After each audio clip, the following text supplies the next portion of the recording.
दोस्तों, शक्तिमान रोटावेटर का oil seal और बियरिंग कैसे लगाना चाहिए, आप लोग वीडियो को अंत तक देखते रहिए।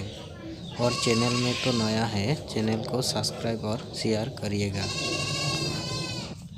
और वीडियो कैसा लगा कमेंट करके बताइए।